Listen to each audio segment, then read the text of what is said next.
This old Ford 641 tractor was in running condition when I picked it up, but just barely.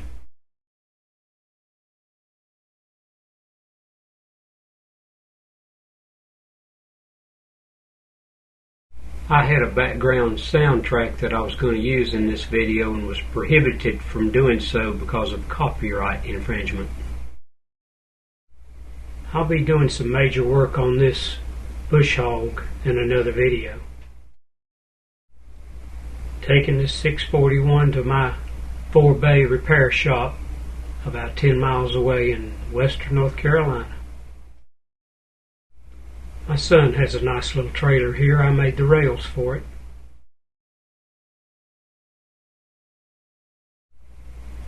Darby, near Wilkesboro, North Carolina, some beautiful country.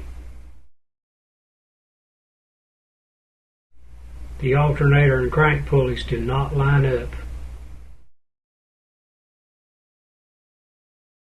The correct Ford pulley is on the right, the GM pulley is on the left. The alternator lines up correctly now, I just need to change to the correct pulley. Now it's correct. New Ford belt, new Ford pulley. This original alternator bracket had to be modified. This is how that bracket was modified to correct that misalignment of the alternator. And of course this is where the alternator mounts. These old GM alternators are easy to work on. It's usually the regulator shown here or the diode trio. This isn't a good photo, but I made a drive for that hour meter out of a bolt. And that part, if you bought it, would be $60. This fuel bowl was leaking when we picked this tractor up. The bowl was cracked and the bail was bent. I bought this one online. It isn't original, but it will do. This oil pan was leaking a lot of oil and it had a big dent in it. You can see here where the oil pan gasket was pushed out by tightening the bolts too tight, and the bolt holes were deformed as well. I put washers at all the dimple bolt holes and straightened the pan with a drift. The oil pan has been straightened, the dent removed, and the new gasket's in place, and I'll use Indian head shellac on it, and it'll be ready to install. The valve cover gasket was in pieces as you see here. Bad oil leak. And used 2 new grommets. I had to loosen and tilt the tank to be able to adjust the valves on this and remove the cover. Not supposed to have to do that. I'm going to try to raise those front fenders a little bit when I put them back on so I won't have to loosen this tank to adjust the valves. Painting the new exhaust pipe and tailpipe. I made a new clamp out of a old Harley clamp I had back when I used to have a Harley. These flex hoses are no good for anything but just emergency use. Always use a regular preformed molded hose.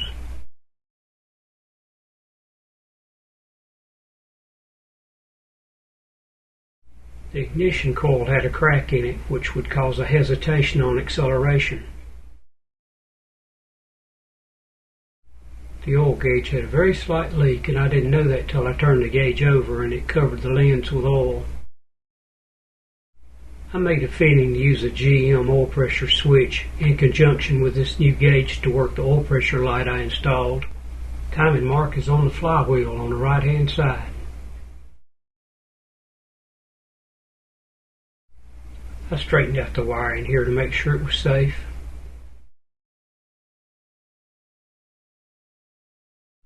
I changed all the 90 weight in this tractor because of a leaking shift boot. Water was leaking in. Both parking brakes were frozen and I had to use a torch to heat them and put grease fittings in them. This tractor was leaking 90 weight from the power takeoff shaft, and this shaft had taken a blow at some time and had cracked the back side of this bearing retainer, and I found some pieces in the rear end housing. It's cheaper to buy this shaft as an assembly rather than buying that bearing retainer and bearing. Here's a view inside the rear end housing.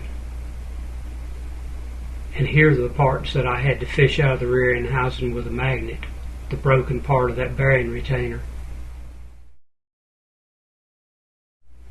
Now I'm getting ready to paint that PTO shaft.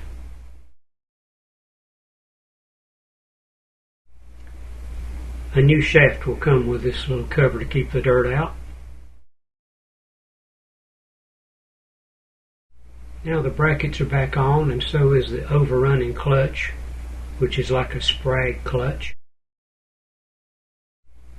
Now to start taking this old dash apart, fixing these gauges. I installed a green ignition on light and a red oil pressure warning light. Taking the dash assembly off the steering column.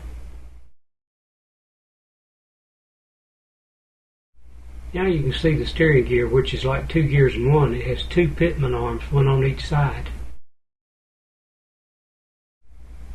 Well, this is all that was left of that poor old steering wheel. I covered it with some air conditioning hose that I had in the shop, and that worked out real well, had a good feel to it.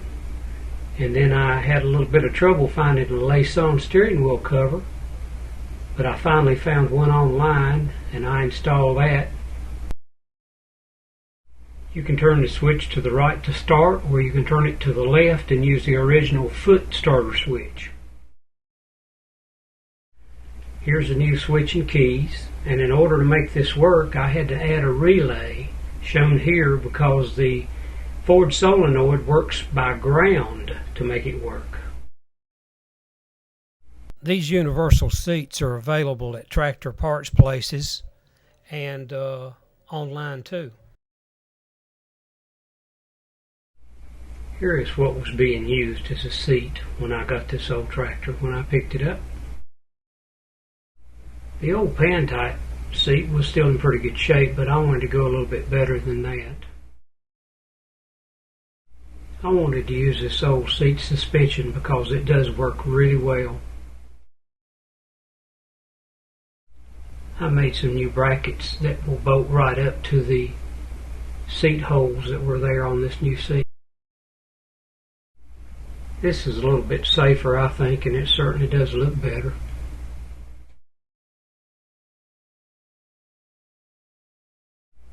Later I added the seat belt as well. Somebody got the name on this tractor all wrong. It's a 641 Workmaster. I'm not a body man, but I did pick up some body skills just as a hobby. This grill was all bent up, and the lower part of the grill shell had body lead and rust. This is so rusty and so damaged it really needs a new shell, but I'll do the best I can with it. The bottom part of both fenders is just about completely rusted away. This is where it mounts. Again, trying to make something out of nothing, trying to do the best I can with it. I'm using body lead where I can. It'll hold up a lot better. Now I've got it ready to paint. Looks a little bit better.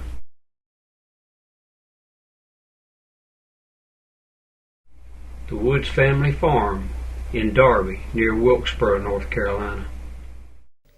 This video is dedicated to Arnie Woods and Carol Woods of Darby, North Carolina, who are World War II veterans. I did this restoration at no charge in their memory.